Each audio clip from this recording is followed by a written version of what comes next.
I just wanted to point out that in the last video, we only covered the two main type of variables. And of course, that was string and number variables. But there are other variables, and we will cover them later in the course. That being said, you can see here I've added 3 new string variables. One with the string, hello, how are you doing? Our second string variable will contain the name Mark, and then our third string variable will contain today, and it will also point to our second string variable. So you'll notice that for string variable 3, we're actually referencing string variable 2 to get its value, which of course is Mark. So what we're going to do is we're going to combine the first string variable with the third string variable, and that should produce the sentence, hello, how are you doing today, Mark? And then of course it's a question mark.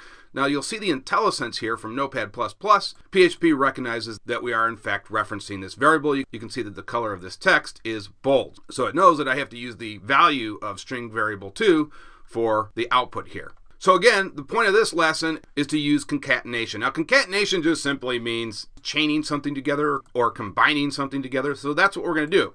So we want to use our favorite function, echo. And then let's go ahead and specify our string variable 1. And here is what you use to concatenate strings together. You use a period. It's that simple. So that will be used to combine our string variables. And then let's specify string variable 3. And there we go. And of course, we need to close this out with a semicolon.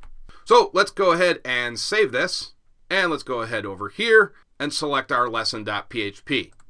And there you can see we got exactly what you wanted. And you'll notice here that we also received the value from string variable 2.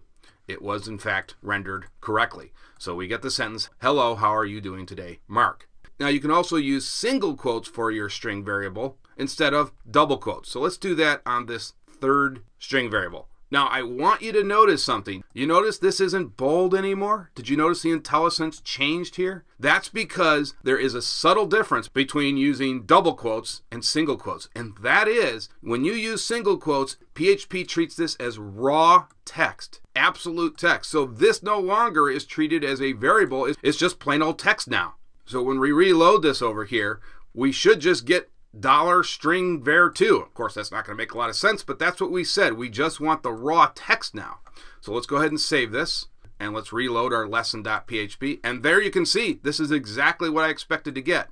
We will only get plain text because these single quotes treat everything as just raw text. So that's the subtle difference between using double quotes and single quotes. I do think for the most part, you'll probably use double quotes, but I just wanted to explain the difference. Okay, that's going to do it for this video. I will see you guys in the next video.